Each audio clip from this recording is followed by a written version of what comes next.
Yaurana, Manahao et bienvenue dans Manava, votre émission Infoservice. Souvent appelé le tueur silencieux, l'hypertension touche environ 30% des adultes polynésiens, si ce n'est plus. Méconnu et pourtant responsable de nombreuses complications cardiovasculaires, nous allons décortiquer ce mal avec nos invités. Nous avons aujourd'hui sur notre plateau Renui Richaud, qui est cardiologue, Yaurana. Yorana Ali.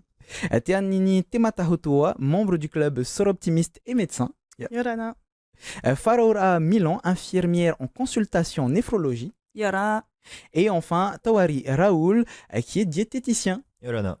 On va commencer déjà pour le début de notre émission. L'explication de l'hypertension. Reynoui, est-ce que tu peux nous donner une définition, s'il te plaît? Alors l'hypertension est une maladie chronique et tu l'as bien dit silencieuse, ça pose souci pour ça notamment, et qui est définie par une élévation de la pression du sang dans l'organisme, tout simplement. Donc on la mesure avec un brassard et ça ne doit pas dépasser 140 et 90 respectivement millimètres de mercure, 140, 90 ou 14,9 en langage courant. C'est assez complexe dans le sens où il y a beaucoup d'effecteurs qui vont entraîner l'hypertension. C'est une maladie neuro-hormonale liée à un dérèglement des hormones du rein, liée à une résistance des artères du système artériel vasculaire, et il y a le cerveau aussi qui joue dedans, et le cœur en partie. En pratique, il y a aussi tous les facteurs externes, obésité, mauvaise consommation, rythme de vie, mauvais sommeil, et j'en passe, c'est des meilleurs. Donc à la fin, la maladie, c'est une élévation de la pression. Alors, on va revenir sur tout ça au fur et à mesure de notre émission, mais je vais juste revenir sur l'élévation de la pression. J'aime bien les choses simples. C'est comme gonfler un ballon d'eau et au bout d'un moment, ça éclate. Techniquement, ça fait un petit peu la même chose. C'est ça? C'est exactement ça. L'organisme, le corps humain déteste les élévations, les variations de tension. C'est comme l'électricité pour l'ordinateur ou pour les canalisations, le système hydraulique. Si on a des élévations de tension trop souvent, ça va abîmer les canalisations qui sont donc les artères, toutes les artères du corps et les organes qui sont irrigués par ces mêmes artères. Et si vous faites vos recherches sur Internet, vous allez voir qu'il y a un principal facteur, c'est le sel. En tout cas, c'est ce que l'on voit partout. C'est bien ça, Tawari? C'est ça. Le sel, c'est un facteur qui peut jouer dans l'hypertension. Et quand on parle du sel, il faut savoir aussi où est-ce qu'on le trouve. Ça peut être le sel de table, mais le sel, on le retrouve aussi beaucoup dans les produits transformés. À Tahiti, le pompatolo, tout ça, les charcuteries. Dans les sauces aussi, on cuisine beaucoup avec les sauces ici. Donc dans les sauces chinoises, on retrouve beaucoup de sel et c'est quelque chose qu'on utilise beaucoup ici en Polynésie. Bah, c'est pour ça que tu es en train de me faire peur un petit peu parce que j'ai mangé ça hier. Est-ce que ça veut dire qu'il faut que j'arrête totalement d'utiliser mes sauces dans mes plats, que j'arrête le poitrou? Me dis pas non, s'il te plaît. Non, mais ce qu'il faut faire attention, c'est la quantité et la fréquence aussi. Non, pas tous les jours, par Pas exemple. tous les jours, ouais, et aussi contrôler quand on met le soyo, faut pas mettre trop dans nos préparations parce que c'est ça qui fait que qui augmente la quantité de sel au quotidien dans nos préparations. Tant qu'on est sur l'alimentation et sur les exemples, c'est par exemple le poisson cru. On a déjà l'eau de mer qui est salée, on rajoute en plus du sel, du citron. Ça, c'est une mauvaise habitude à ne plus avoir. C'est mieux d'éviter de saler. On peut agrémenter avec des oignons pour faire relever un peu la préparation. Et puis le lait de coco aussi, c'est un goût qu'on aime déjà, donc pas forcément nécessaire de rajouter du sel en plus. Pourquoi c'est d'autant plus important sur le territoire de faire de la prévention spécifiquement sur ce sujet, Théanini? C'est important dans le monde entier, mais c'est vrai qu'ici, comme on le disait, on a des habitudes alimentaires et de vie qui peuvent influer. Et puis surtout, on a d'autres facteurs de risque. On a parlé, le diabète, l'obésité. Et c'est vrai qu'on constate d'hypertension ou de l'AVC et ses conséquences chez des gens de plus en plus jeunes. Et je pense que c'est ça qui incite aussi à vouloir faire de la prévention parce que finalement, en changeant un tout petit peu ses habitudes alimentaires ou de vie, on peut éviter d'arriver à l'hypertension ou si on y est déjà, pouvoir maîtriser ça. Donc la prévention, ça a toujours son intérêt, mais c'est vrai qu'ici, en plus, avec nos habitudes, ça a vraiment du sens. Notre cardiologue nous le disait, Reynoui nous le disait plus tôt, que c'est un mal silencieux, un tueur silencieux. Finalement, Faroura, toi qui es du coup au contact de ces patients, tu constates que beaucoup ignorent qu'ils avaient de l'hypertension? Oui, il y en a pas mal, effectivement, comme tu viens de l'évoquer, qui ignorent qu'il y a l'hypertension. Et généralement, c'est suite à un malaise ou à une prise de poids assez importante quand ils vont après consulter les médecins traitants pour pouvoir après orienter chez les spécialistes, une découverte fortuite de l'hypertension. Et j'ai vu que tu voulais réagir à ces plats dont on parlait depuis tout à l'heure, ces sauces qui sont trop salées. Tu voulais dire un mot? Effectivement, à Tahiti, comme il a évoqué Touari. Raoul, Mhm. pardon, Touari. on mange énormément salé. Nous, en consultation néphro, on fait énormément d'éducation et énormément de prévention justement avec le sel. On a toute une liste que les diététiciens nous ont donnée et on travaille en partenariat et on essaye effectivement de leur demander de pas être dans l'excès. C'est le Tata Tahiti, il aime bien être dans l'excès. Dans l'excès, c'est quoi? Ça veut dire qu'on va mijoter le barbecue avec sauce huître, Mhm. on va rajouter du soyo dans la sauce pour finir avec la mayonnaise et le ketchup dans l'assiette. Donc tout ça, c'est de l'excès. Et c'est là où on demande à nos patients néphro de ne pas être dans l'excès et de faire un choix. Qui dit faire un choix, ça veut aussi dire après être en bonne santé. Oui, c'est un peu la responsabilité de tous et de toutes, puisque Tout à fait. au fur et à mesure, apprendre ses habitudes, on donne des habitudes aux enfants et Exactement. finalement, c'est le serpent qui se mord la queue. Exactement. Justement, on va essayer de sensibiliser les personnes qui nous regardent aujourd'hui. À partir de quel âge il faut qu'on commence à s'inquiéter? À partir de quel âge est-ce que les gens commencent à être touchés par l'hypertension? Je pense que le message doit être simple, hein. Dès 20-25 ans, il faut commencer à faire une prise de tension chez son médecin ou n'importe quel personnel de santé avec un brassard tout simple et mesurer les chiffres au repos. C'est vraiment important de le faire au repos. D'accord. J'ai entendu dire que même les enfants peuvent être touchés par l'hypertension. C'est vrai, mais c'est vraiment très rare quand même. C'est plutôt, on a quelques cas vers l'adolescence. Bon, en général, quand même, malheureusement, des adolescents obèses ou qui ont une diététique très déséquilibrée. Après, ça reste dans du domaine de maladies quand même vraiment rares, du rein ou du cœur, ce genre de choses. Et comment est-ce qu'on se fait dépister puisque comment dire, on prend la tension, mais finalement, quand tu vas au médecin aujourd'hui, quasi systématiquement, on te prend ta tension. Donc c'est comme si tu te faisais dépister à chaque fois que tu allais au médecin, non? Oui, c'est ça, c'est ça. Mais sauf que encore une fois, on va chez le médecin pour un motif. Donc, Mhm. mais là, comme la maladie est silencieuse, on pense pas à aller on n'a pas le réflexe d'aller chez le médecin prendre sa tension Hormis, uniquement. hormis la tension, est-ce qu'il y a comment dire, des choses qui peuvent nous indiquer qu'il faut commencer à s'inquiéter si on n'est pas allé au médecin, qu'on n'a pas fait de test? Alors pour cette question, alors là, ça pose la question de est-ce que la maladie va donner des symptômes peut-être? Oui, Parce c'est que ça. malheureusement, pas très souvent, ou alors vraiment quand ça le fait, c'est vraiment à des stades extrêmes de tension très haute. On peut avoir des maux de tête, des flous visuels, des bourdonnements dans les oreilles, sensation de fatigue. Et bon, là, il faut clairement consulter. Sinon, malheureusement, c'est bien ça le problème, c'est que c'est le tueur silencieux parce que c'est silencieux. Donc les gens ne sentent rien. Et quand on sent rien, on ne se sent pas malade.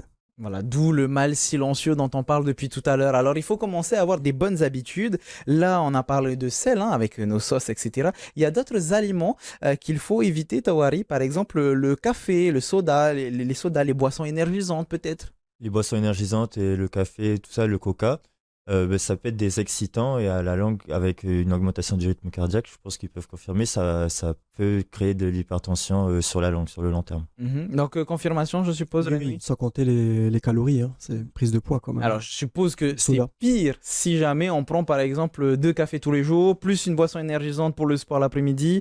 Si c'est ça tous les jours, le rythme peut commencer à aggraver la situation. Tout est question de dose, hein. Effectivement. Bon, après café, on a le droit quand même de boire 3-4 cafés sans qu'on ait jamais prouvé un risque cardiovasculaire. Mais c'est la multiplication effectivement des toxiques, on va dire ça comme ça, qui fait tomber dans le rouge. Théanini, il y a des différences entre les hommes, les femmes?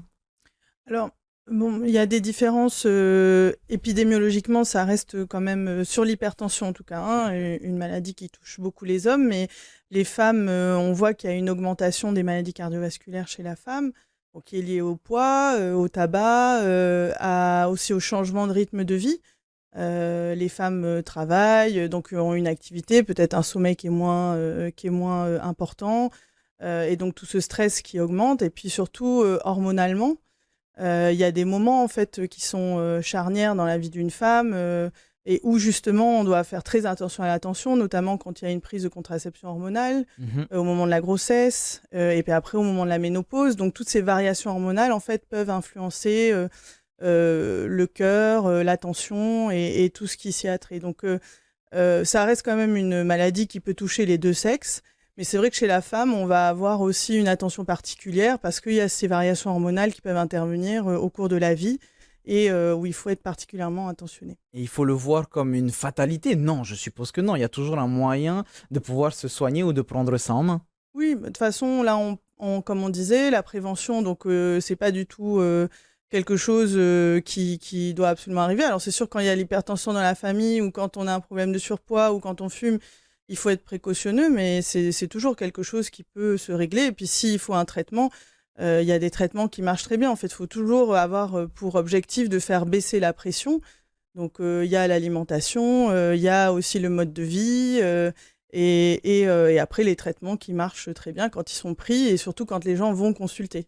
Alors, je vois que tu veux réagir, Faroura? Oui, je rebondis à ce qu'elle dit, Ternini. Effectivement, l'observance des Ra'a, c'est un peu compliqué chez les Polynésiens. On en reçoit pas mal et à chaque fois, quand on leur pose la question, est-ce que les Ra'a sont bien pris? Oui, j'ai pris aujourd'hui, mais hier, j'ai pas pris. Donc, Donc, finalement, il n'y a pas la régularité il qu'il n'y a faut. pas cette régularité, effectivement, qu'il faut. Et c'est là où on prend énormément aussi du temps pour leur expliquer les effets attendus du Ra'a. C'est pas que toxique. Si les Ra'a, ils sont bien pris avec les doses qui ont été prescrites, ça peut leur apporter qu'une qualité de vie en faisant attention au Ma'a aussi.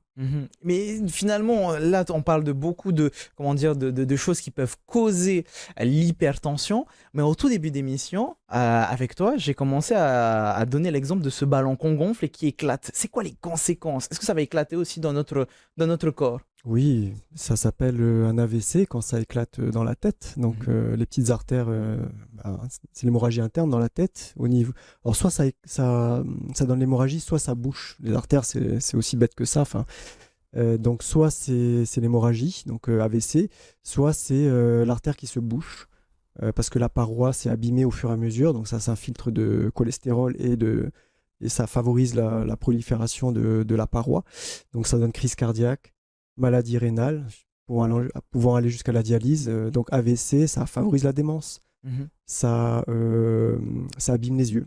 Donc c'est pour ça tous ces organes sont typiquement le parcours du patient qui est hyper tendu, d'aller voir le cardiologue, l'ophtalmologue et de faire la prise de sang pour le rein régulièrement. J'imagine des choses un petit peu extrêmes en imaginant que ça se bouche dans les bras. Est-ce qu'on peut arriver à des amputations, par exemple ou... C'est vrai au niveau pas tant des bras, mais plutôt des jambes. Mais c'est plutôt mêlé avec du diabète et un peu d'infection par-dessus. Et les artères étant très abîmées, on ampute les gens pour ça, clairement.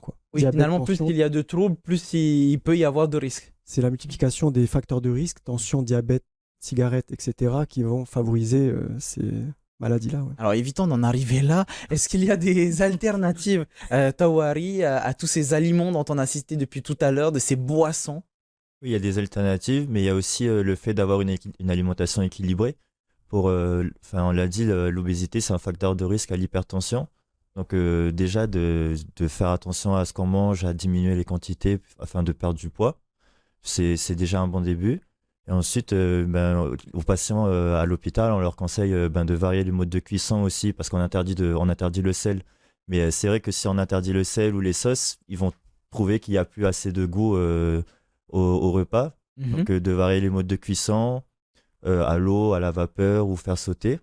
Et aussi, du coup, utiliser des épices pour donner du goût, des herbes aromatiques ou des condiments. C'est ce que j'allais te poser comme question, parce que je m'engueule avec ma maman qui met trop de sel dans ses plats. Est-ce qu'il y a d'autres moyens? On a parlé d'épices. Ouais. Mais est-ce qu'il n'y a pas d'autres moyens pour que je puisse la convaincre de moins utiliser le sel?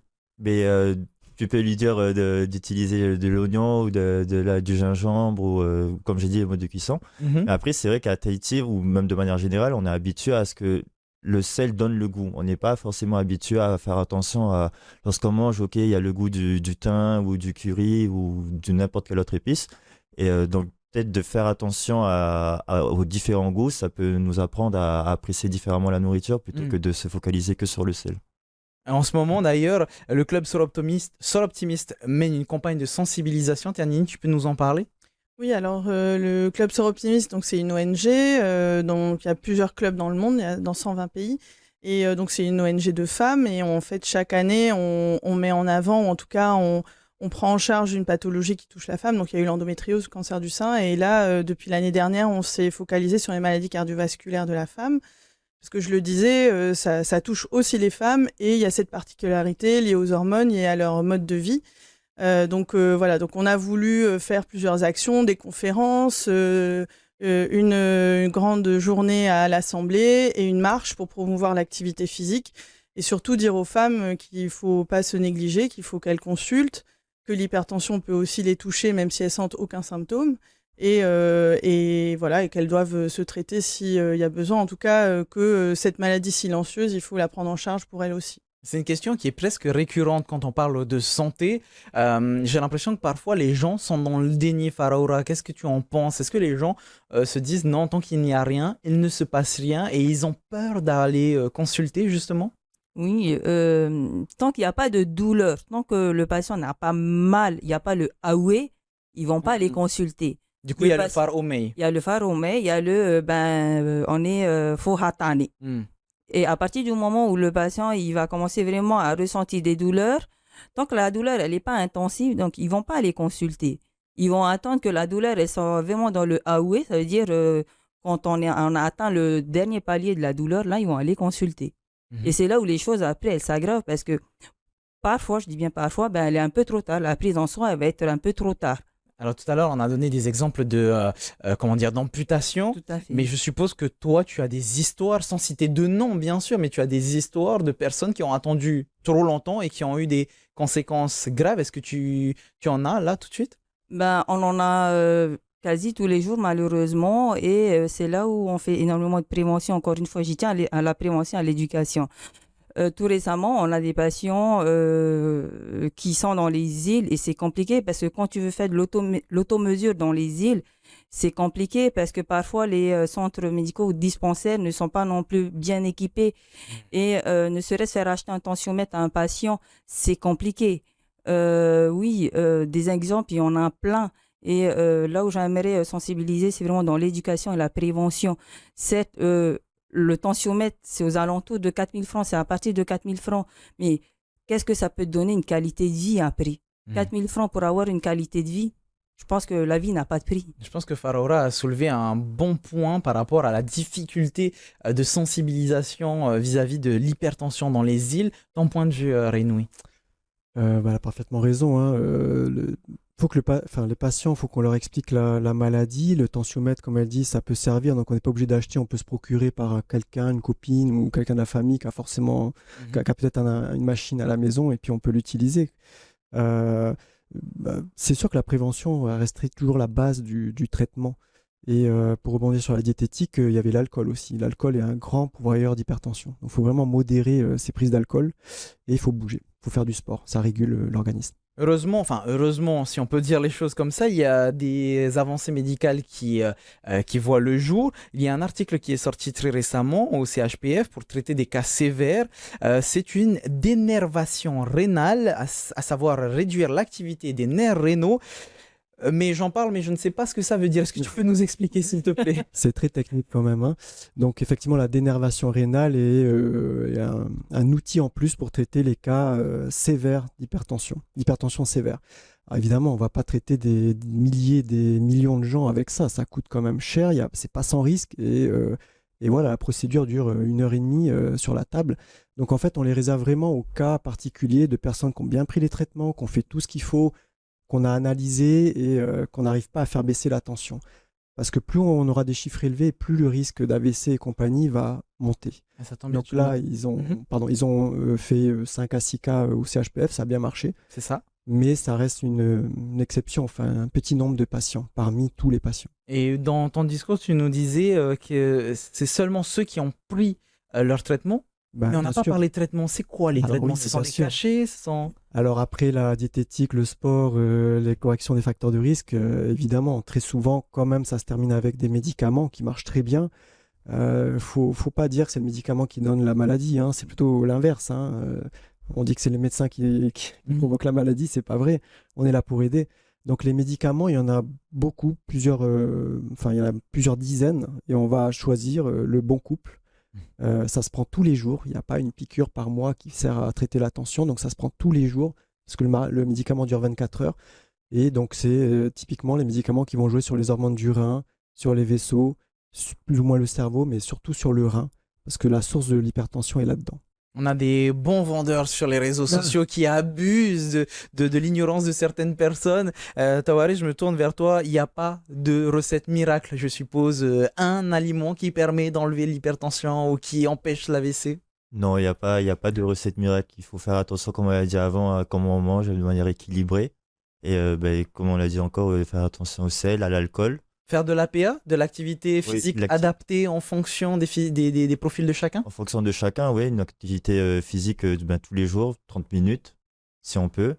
Et c'est idéal pour se reprendre en main et prendre soin de son corps. Est-ce que ça peut causer d'autres difficultés, Théanini? Je suppose qu'en tant que directrice de l'Institut contre le cancer, ça doit te tenir à cœur. Si il y a un autre facteur aggravant, est-ce qu'il y a d'autres choses qui peuvent venir en conséquence? Ce qui fait qu'on a un peu les mêmes discours, c'est que tous ces facteurs de risque dont on parle, ils se rejoignent pour les maladies cardiovasculaires, mais aussi pour les cancers. Arrêter de fumer, boire moins d'alcool. Alors c'est vrai que c'est un petit peu peut-être pour les gens, on a l'impression d'être tout le temps en train de dire il faut pas faire ça, faut pas faire ça, mais c'est vrai que quand on a un cancer ou quand on a un AVC, on peut être encore plus impacté dans sa vie après. Et comme disait Rinoui, nous en tant que médecins, on est là pour aider les gens. Donc on voit quelqu'un de jeune ou même de moins jeune qui se retrouve paralysé ou avec un cancer, c'est des choses où on se dit vraiment il y avait tellement de choses à faire avant qui sont pas finalement si embêtantes parce que, comme on disait, le pounou poitou, si on aime ça, on peut en manger une fois par semaine. L'idée, c'est peut-être de pas manger 2 boîtes, de manger plutôt avec du ourou qu'avec du riz. On n'est pas obligé de saler pendant qu'on cuisine. On peut rajouter peut-être un petit peu de sel après, ça permet d'en mettre moins. Donc, il y a vraiment des trucs très simples qu'on peut faire pour justement rester en bonne santé le plus longtemps possible. C'est pas toujours contraignant. Et retrouver le goût des aliments aussi, parce que finalement on utilise tout le temps la même sauce qui est bonne, mais qui est pas toujours. On en met plein, alors on sent même plus le goût de la viande, alors qu'on a de la très bonne viande, le goût du poisson. Tu le disais, pour le poisson cru, on a un super bon poisson, on a du bon lait de coco. Pourquoi aller rajouter plein de sauces dessus, de la mayonnaise? C'est vraiment dommage. Donc voilà, c'est vraiment des petites choses qui permettent, oui, de réduire les maladies cardiovasculaires, mais aussi le cancer. Parce qu'encore une fois, quand c'est trop tard, c'est quand ça tue, c'est vraiment le pire pour la famille, pour nous, les médecins, alors qu'on peut faire vraiment beaucoup avant. Faraoura, tu voulais réagir sur toutes ces petites astuces, ces petits gestes que l'on peut faire au quotidien pour justement améliorer sa situation s'il en a de l'hypertension ou sinon on ne veut pas en avoir tout simplement. Ne pas être dans l'excès tout simplement. Comme tu disais tout à l'heure. Ne pas être dans l'excès. C'est l'excès en fait qui va favoriser les différentes pathologies et aussi faire de l'activité physique. Tawari, je vois que tu voulais réagir. Ah oui, en soi, il n'y a rien qui est interdit. C'est juste qu'il faut savoir se modérer et faire attention aux quantités. Jamais être dans l'excès, comme elle a dit. Mais en soi, rien n'est interdit. Comme elle a dit, Théanini, le pounou c'est autorisé, mais de le manger tous les jours, parce que ça, c'est pas conseillé. Et de ton côté, Rinoui, un conseil pour terminer cette émission? Je dirais à tous ceux qui nous regardent, faites-vous dépister. Ça, franchement, ça prend 5 minutes. Et pour ceux qui sont malades, admettez-le. Ne niez pas la maladie. Comme elle dit, vraiment, la maladie va rattraper un jour ou un autre. Et avec des dégâts qu'on aura du mal à rattraper. Tout à l'heure, tu nous parlais de ces traitements que l'on peut avoir, mais il n'y a pas d'interaction médicamenteuse? C'est très rare, on sait ce qu'on fait quand même. Et après, qui dit prescrire un traitement, dit suivre et discuter avec le patient pour lui expliquer comment ça marche vraiment, qu'est-ce qu'on veut. Et en plus, ça a l'avantage de pouvoir être mesuré objectivement. Et on n'invente rien, c'est la pression. Donc finalement, tout se joue sur les habitudes de chacun? C'est une maladie chronique, c'est une maladie comportementale. Bien sûr que oui, les habitudes sont à modifier. C'est toujours le plus difficile à faire. Faraoura? Effectivement, je rejoins Toté quand il dit pour les RAW, il faut qu'on explique aux patients que les traitements, c'est à les prendre tous les jours à la même heure. Et c'est une nouvelle habitude à donner aux patients quand ils ont des traitements à prendre. Et c'est tout l'objectif de l'éducation, encore une fois, sur l'observance, sur la prise des reins et surtout qu'ils comprennent que c'est important de prendre les reins. C'est surtout ça, et ça ne veut pas dire qu'on néglige le rein Tahiti. Non, il y a aussi la place. Mais surtout, observons, c'est-à-dire prendre les reins à l'heure fixe et tous les jours. Alors se faire dépister, adapter son mode de vie, baisser son hypertension, c'est possible et surtout c'est vital puisque c'est un mal silencieux. Merci beaucoup d'ailleurs à vous d'avoir répondu à toutes ces questions. Merci. Maruru. N'oubliez pas, bien sûr, si vous voulez vous renseigner, de faire un tour sur le site de la Direction de la Santé publique, service-public.pf/DSP. Très bonne soirée à vous, à 18h, votre VATT. Maruru itotato faririra, trahoma, parhiana.